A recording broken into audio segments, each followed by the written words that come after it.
Hello everyone, আজকে আমরা strong রুটসের last পোর্শনটা পড়ব। ঠিক আছে, সবাই একটু ভালো করে দেখো।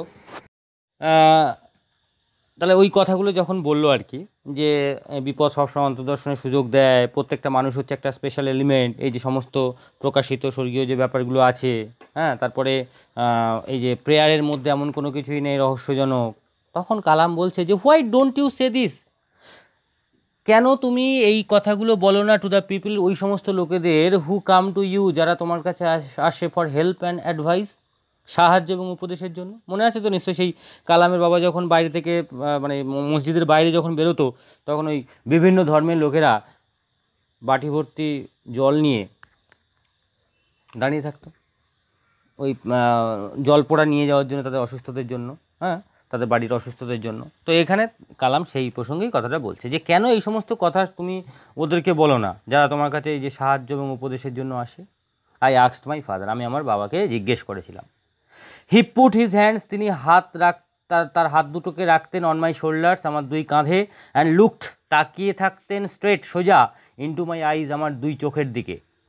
ফর কোয়াইট সাম টাইম, বেশ কিছুক্ষণ, হি সেড নাথিং, তিনি কোনো কিছুই বলতেন না, অ্যাজ ইফ, যেন হি ওয়াজ জাজিং, তিনি যাচাই করতেন মাই ক্যাপাসিটি, আমার ক্ষমতাটা, টু কম্প্রিহেন্ড হিজ ওয়ার্ডস, যে তার কথাগুলো বোঝার মতো ক্ষমতা আমার তৈরি হয়েছে কি না।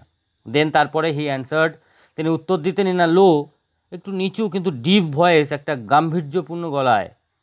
হিজ অ্যান্সার, তার উত্তরটা, ফিল্ড মি, আমাকে ভরিয়ে দিত, উইথ আ স্ট্রেঞ্জ এনার্জি, অদ্ভুত এক শক্তি, অ্যান্ড এনথুজিয়াজম, অদ্ভুত এক উৎসাহে। ভীষণ ইম্পর্টেন্ট কিন্তু লাইন এটা, যে কালামের বাবার উত্তরগুলো কালামকে কিসে ভরিয়ে দিত? আ স্ট্রেঞ্জ এনার্জি, অদ্ভুত এক শক্তি, অ্যান্ড এনথুজিয়াজম, অদ্ভুত এক উৎসাহে। এবার তার কথাটা কি বলতো দেখো, মানে উত্তরটা কী দিত দেখো কালামের বাবা কালামকে। একদম রাইট কথা, যে হোয়েন এভার, যখনই হিউম্যান বিংস, মানুষেরা, ফাইন্ড দেমসেলভস অ্যালোন, নিজেদেরকে একা খুঁজে পায়, অ্যাজ আ ন্যাচারাল রিয়াকশান, স্বাভাবিক প্রতিক্রিয়ায়, দে স্টার্ট লুকিং, তারা খুঁজে নেয় বা খুঁজতে শুরু করে ফর কোম্পানি, সঙ্গী খুঁজে নেয়। এটা আমরা নিশ্চয়ই সবাই জানি। স্কুল থেকে বাড়ি ফেরার সময় তোমরা নিশ্চয়ই দেখেছো, অনেকে একা একা আসে, অনেকে একসাথে মিলে সবাই দল বেঁধে আসে। একসাথে মিলে যারা দল বেঁধে আসে, তারা কিন্তু নিজেদেরকে একা আসতে ভালো লাগে না, তাই মানে নিজেদেরকে একা খুঁজে পায় বলেই কিন্তু নিজেদের সঙ্গী নিজেরাই খুঁজে নেয়।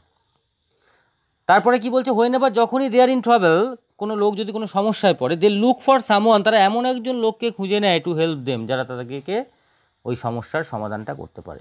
সেই কারণেই কিন্তু আমরা এমন কিছু কথা আমাদের থাকে যেগুলো আমরা কিন্তু সবার সাথে শেয়ার করতে পারি না, তাই তো? মানে আমাদের যেমন যা সমস্যা, সেরকম আমরা লোককে আমরা খুঁজে নিই যাতে সে সমস্যাটা সমাধান করতে পারে। এবং তারপরেই বলছে, হোয়েন এভার, যখনই দে রিচ অ্যান ইম্পালস, তারা কোনো কঠিন একটা পরিস্থিতির সম্মুখীন হয় বা পরিস্থিতিতে পৌঁছয়, দে লুক টু সামওয়ান, তারা এমন একজন লোককে খুঁজে নেয়, টু শো দেম, যারা দেখাতে পারে তাদেরকে দ্য ওয়ে আউট, সমাধানের রাস্তা। এবং তারপরেই বলেছে দেখো, এভরি, প্রত্যেকটা রিকারেন্ট, বারবার ঘটে যাওয়া, অ্যাঙ্গুইশ, মানে তীব্র যে মানসিক যন্ত্রণা, লঙ্গিং, আকাঙ্ক্ষা, অ্যান্ড ডিজায়ার, এই যে ইচ্ছে, ফাইন্ডস, খুঁজে নেয়, ইটস ওন স্পেশাল হেল্পার, তার নিজস্ব বিশেষ সহযোগীকে। ভালো করে ভাবো, এই যে তীব্র মানসিক যন্ত্রণা, আকাঙ্ক্ষা, ইচ্ছে, এগুলো কি? আমার ইচ্ছে যে আমি একটা বড় হয়ে আমি একটা 4 চাকা কিনবো, ঠিক আছে, আরও মানে যত হচ্ছে আরও হয়তো বড় হয়ে আমি একটা বড় মানে 4 চাকা কিনবো। সেই ইচ্ছাটাকে কিন্তু মানে যাতে সম্পূর্ণ করতে পারি, তার জন্য কিন্তু আমি সমস্ত ধরনের কাজ করতে রাজি। অনেকেই আবার তোমাদের মধ্যে আছে যারা আমার এই মানে এই ক্লাস 12-এর পরে আমার একটা এই দরকার বা ওই দরকার, ঠিক তোমরা কিন্তু তোমাদের এই যে ইচ্ছে বা আকাঙ্ক্ষাগুলোকে কিন্তু পূরণ করে নেবে। তাই বলছে যে স্পেশাল হেল্পারকে কিন্তু তারা কিন্তু খুঁজে নেয়। তো বলছে ফর দ্য পিপল, সেই সমস্ত লোকগুলো, হু কাম টু মি, যারা আমার কাছে আসে, ইন ডিস্ট্রেস, এই যে কঠিন পরিস্থিতিতে বা সমস্যায় পড়ে, আমি শুধুমাত্র বলছে বাট আ গো বিটুইন, শুধুমাত্র কি একটা মিডিয়াম। গো বিটুইন মানে লিখে রাখো মেডিয়েটর, MEDIATOR, অর্থাৎ মাধ্যম। আমি শুধুমাত্র কিছুই নয়, একজন মাধ্যম হিসেবে কাজ করি, ইন দেয়ার এফোর্ট, ওই যে তারা যে প্রচেষ্টা করছে না, তারা চেষ্টা করছে না, টু প্রপিশিয়েট, কিসের চেষ্টা করছে এটা? টু প্রপিশিয়েট, শান্ত করতে, ডেমনিক ফোর্সেস, তাদের দানবীয় ক্ষমতাগুলোকে, উইথ প্রেয়ার্স অ্যান্ড অফারিংস, ওই নামাজ বলো বা প্রার্থনা বলো, অ্যান্ড দান ধ্যানের মধ্যে দিয়ে। সত্যিকার কথা বলতে আজকে আমরা এই যে এত হচ্ছে পুজো অর্চনা করি, হ্যাঁ, এগুলো কিন্তু আমরা আমাদের জাস্ট দানবীয় প্রচেষ্টাগুলোকে যাতে আমরা শান্ত করতে পারি তার জন্য। এই যে মানে হিন্দুদের দেখবে সব মানে ঘরের মারা শনিবার করে মানে বিশেষ কিছু শনিবারে তারা শনি দেবতার পুজো দেয়। তাদের কথা হচ্ছে যে যদি শনি দেবতার পুজো না দিই তাহলে কিন্তু আমাদের সংসারে শনির একটা দৃষ্টি পড়তে পারে, এবং শনি দেবতা হচ্ছে যিনি হচ্ছে একজন দেবতা যার দৃষ্টিতে নাকি পুরো সংসার ভেঙে ছারখার হয়ে যেতে পারে, মানে সংসারে কখনো শান্তি বিরাজ করে না। তাই বলছে এই যে শনি দেবতার পুজো দিলে নাকি সংসারে আর শনি হচ্ছে দৃষ্টি দেবে না। তো এই যে কথাগুলো, তাহলে তাকে শান্ত করতেই আমরা হচ্ছে আমাদের মারা হচ্ছে মানে হিন্দু ঘরের মারা কী করে, ওই ঠাকুরকে গিয়ে শনি ঠাকুরকে গিয়ে হচ্ছে ওই প্রসাদের মাধ্যমে পুজো অর্চনার মাধ্যমে শান্ত করার চেষ্টা করে। হ্যাঁ, তাহলে সবাই কিন্তু আমরা মোটামুটি এই যে আজকে যারা হচ্ছে আমরা গঙ্গা স্নান করতে যাচ্ছি আর কি, বলেন না যে গঙ্গার পুণ্য স্নান করতে যাওয়া মানে পুণ্য করতে যাচ্ছি, দ্যাট মিন্স কি আমি নিশ্চয়ই পাপী, আমি নিশ্চয়ই পাপ করেছি, তাই আমি হচ্ছে গঙ্গা স্থানে গিয়ে মানে গঙ্গাতে স্নান করে নিজেকে পুণ্য করছি। আমি যদি পাপ না করি তাহলে আমার যাওয়ার দরকার নেই। কালামের বাবা কিন্তু ঠিক এই কথাগুলোই বলতে চেয়েছেন, যে তারা এই যে সমস্যায় পড়ে আমার কাছে যে আসে, তারা শুধুমাত্র কী করতে আসে, তাদের ওই যে দানবীয় যে চেষ্টাগুলোকে শান্ত করতে আসে। এবং দেখো নিজে কি বলছে, দেখো বলছে this is not a correct approach at all, এটা আদৌ কিন্তু কোনো সঠিক পদক্ষেপ নয়, and should never be followed, এবং এটা অনুসরণও করা উচিত নয়। সত্যিকারের কথা, মানে কিছু মানুষ আছে কিন্তু দেখো যাদের সারা বছর হয়তো একটা ভালো ফল কিনে খেতে পারে না বা ভালো মিষ্টি কিনে খেতে পারে না, অথচ এই পুজো অর্চনার সময় একদম থালা ভর্তি করে ফল নিয়ে ঠাকুরকে দিয়ে আসছে, হ্যাঁ, বা মিষ্টি কিনে ঠাকুরকে দিয়ে আসছে। তো এই যে ব্যাপারগুলো, হ্যাঁ, তারপরে হচ্ছে ওটা আমরা সবাই জানি যে কাটা ফল বেশিক্ষণ রাখার পরেই কিন্তু তার মধ্যে তার আর মানে গুণমান আর কিছুই থাকে না। তো তিনি মানে ওই যে লোকগুলো আজকের খেতে পায় না, সেই লোকগুলো যদি কষ্ট করে যদি ওই ফলটা নিজে কিনে খেত তাহলে তার শরীরটা বরং আরও বেশি ভালো থাকতো। এখানেও ঠিক সেই কথাটাই বলতে চেয়েছে, যে এই যে অ্যাপ্রোচটা আজকের আমরা যে পদক্ষেপগুলো গ্রহণ করি, এই যে মানে পুজো অর্চনা থেকে শুরু করে যা কিছু করছি, এগুলো কিন্তু আদৌ কোনো সঠিক পদক্ষেপ মোটেও নয়, and should never be followed, এবং কখনো সেটা অনুসরণ করাও উচিত নয়। ভালো করে একটা উদাহরণ দিলে আরও ভালো করে বুঝতে পারবে। এই যে ধরো আমরা যদি হচ্ছে বিভিন্ন পুজোর কথা ধরো বলি, আমাদের বাড়িতে প্রত্যেক দিন প্রায় সবার বাড়িতে প্রায় পুজো হয়, মানে যারা হিন্দু আছে, মুসলিমদের যারা আছে তারা হচ্ছে প্রত্যেকের বাড়িতে এই যে নামাজ পড়া এইসবের যে চল একটা আছে, মানে সবাই তাদের হচ্ছে যে ডিভোটেড যে গড তাকে কিন্তু উদ্দেশ্য করে মানে তার উদ্দেশ্যে আমরা প্রার্থনাটা করি, যাতে আমাদের মোটামুটি মনের শান্তি থেকে শুরু করে আমাদের সাংসারিক শান্তি থেকে শুরু করে আমাদের কার্যক্ষেত্রে যাতে কোনো রকম কোনো বাধার সৃষ্টি না হয়, সেরকম বিশ্বাস নিয়ে আমরা কী করি, পূজা অর্চনা করি। কিন্তু সব ক্ষেত্রে কিন্তু সেটা কিন্তু মোটেও কার্যকরী হয় না। ভালো করে একটা জিনিস ভেবে দেখবে, যে আমাদের এই যে মারা যারা হচ্ছে সন্ধ্যে সকালবেলা কিন্তু প্রত্যেক দিন সিংহাসনে পুজো দিচ্ছে, সেখানে সব দেবতারা থাকে, কিন্তু পার্টিকুলার কোনো ঠাকুরের পুজোর ডেটে কিন্তু তারা কিন্তু আর পুজো করে না।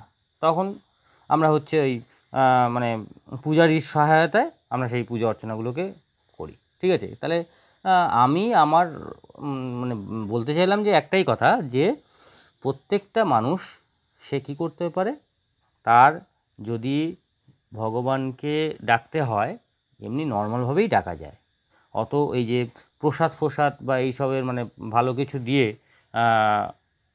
মানে অতিরঞ্জিত না করে ব্যাপারটা এমনি নর্মালি ডাকা যায়, হ্যাঁ, এবং সেটাই হবে একমাত্র correct approach according to Kalam's father. তারপরে কি বলছে দেখো, বলছে বিখ্যাত লাইন, ওয়ান মাস্ট আন্ডারস্ট্যান্ড, একজনকে অবশ্যই বুঝতে হবে দ্য ডিফারেন্স, পার্থক্যটা কিসের মধ্যে, between a fear ridden vision of destiny,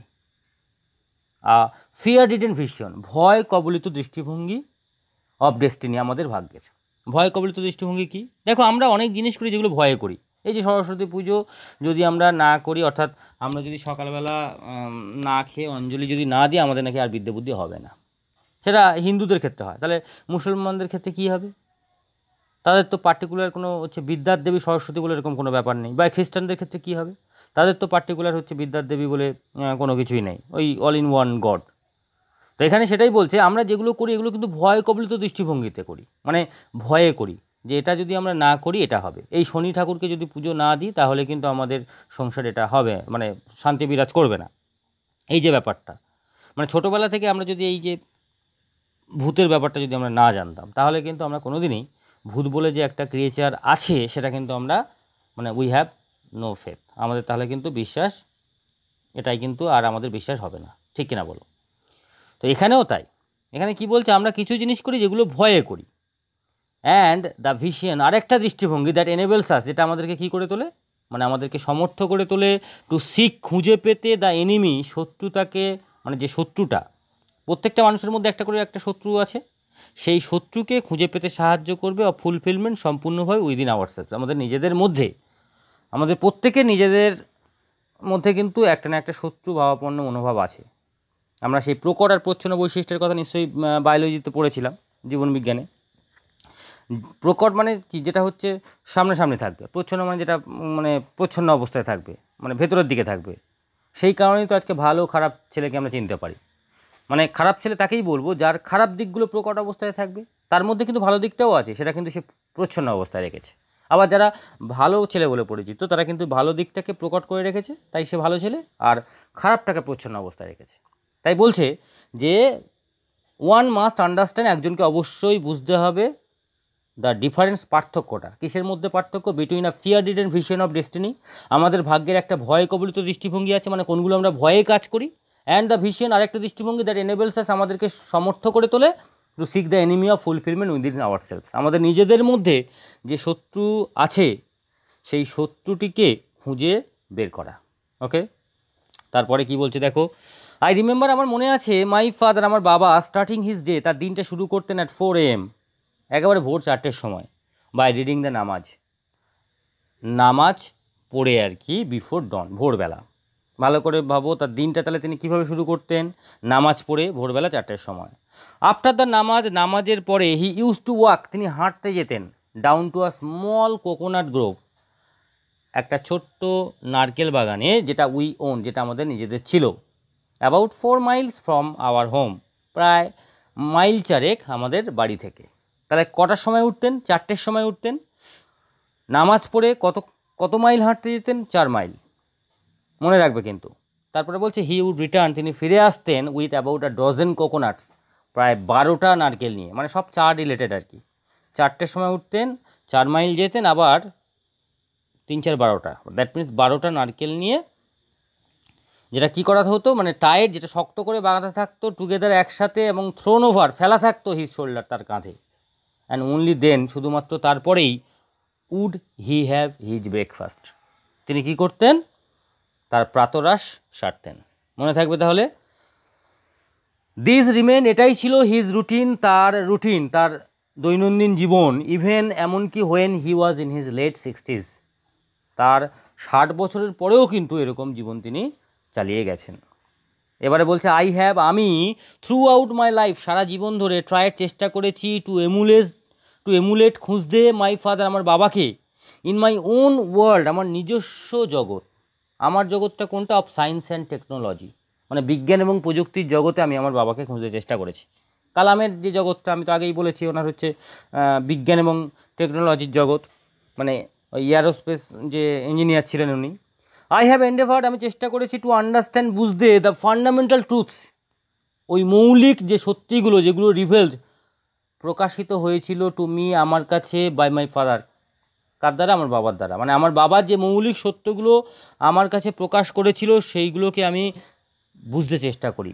and feel convinced, আমার একটা বিশ্বাস আছে, দ্যাট যে দেয়ার এক্সিস্ট আ ডিভাইন পাওয়ার, সেখানে একটা স্বর্গীয় একটা ক্ষমতা আছে, অর্থাৎ মৌলিক ক্ষমতা আছে, that can lift one up, যেটা একজনকে তুলে ধরতে পারে, ফ্রম কনফিউশন, বিভ্রান্তি থেকে, মিজারি, মানে তোমার কি বলবো, কষ্ট থেকে, মেলানকলি, বেদনা থেকে, অ্যান্ড ফেলিওর, এবং ব্যর্থতা থেকে, অ্যান্ড গাইড, চালনা করতে পারে, ওয়ান, একজনকে কোথায় নিয়ে যেতে পারে, টু ওয়ান্স টু প্লেস, তার সত্যিকারের জায়গাতে, মানে আমরা যদি মন থেকে চাই যে আমি হচ্ছে এই আমার বিভ্রান্তি, আমার দুঃখ, আমার এই কষ্ট, আমার ব্যর্থতা, এখান থেকে আমি এগিয়ে আসবো, তাহলে কিন্তু আমি পারবো। এবং সেটা কে করতে পারে? একমাত্র মৌলিক যে শক্তিটা আছে আমাদের মধ্যে, মানে প্রত্যেকের মনের কথাই অ্যাকচুয়াল বলা হচ্ছে। এবং তারপরে কি বলছে, অ্যান্ড ওয়ান্স, একবার অ্যান ইন্ডিভিজুয়াল, একজন মানুষ কি করতে পারে, এক সময়ে এরকম করতে করতে আর কি, একটা মানুষ ইন্ডিভিজুয়াল মানে এখানে মানুষের কথাই বলা হয়েছে, একজন মানুষ সেভার্স, একদম ভেঙে দেয় হিজ ইমোশনাল, তার মানসিক অ্যান্ড ফিজিক্যাল বন্ড, দৈহিক বাধাকে, মানসিক এবং দৈহিক বাধাকে কী করতে পারে? ভেঙে দিতে পারে। আর he is on the road to freedom, এবং তিনি তখন স্বাধীনতার রাস্তায়, মানে যে এই মানসিক এবং দৈহিক বাধাকে ভেঙে চলে যাবে, সে তখন স্বাধীনতার রাস্তায়, হ্যাপিনেস, খুশির রাস্তায়, অ্যান্ড পিস অফ মাইন্ড, এবং মনের শান্তি সে অবশ্যই পাবে। সেই কারণেই তো মাসুদুর রহমানের কথা নিশ্চয়ই তোমরা জানো, ছোটোবেলায় পড়েছিলে হয়তো, মনে নেই এখন, যার দুটো পা মানে না থাকা সত্ত্বেও ইংলিশ চ্যানেল পার হয়েছিল। কিসের জোরে? তার দৈহিক বন্ধন তো ছিল, কিন্তু সেই দৈহিক বন্ধনকে ভেঙে দিয়েছিল, এবং তার মানসিক বাধা তো এমনি ভেঙে দিয়েছিল। আর আমাদের হাত পা সব থাকা সত্ত্বেও কিন্তু আমরা এইসব কাজ কিন্তু করতে পারি না। যাই হোক, তাহলে আমরা যখনই আমাদের এই দৈহিক এবং মানসিক বন্ধনকে ভেঙে বেরিয়ে আসতে পারবো, তখন আমি অবশ্যই রোড টু ফ্রিডম, স্বাধীনতার রাস্তা, মানে মনের শান্তি আমি পাবো, মানে মনের থেকে আমি স্বাধীনতা পাবো, হ্যাপিনেস, খুশিও পাবো, মানে আমি মন থেকে খুশি থাকবো সব সময়, অ্যান্ড পিস অফ মাইন্ড, এবং অবশ্যই আমরা মনের শান্তিটাও খুঁজে পাবো। ঠিক আছে, ওকে, টাটা।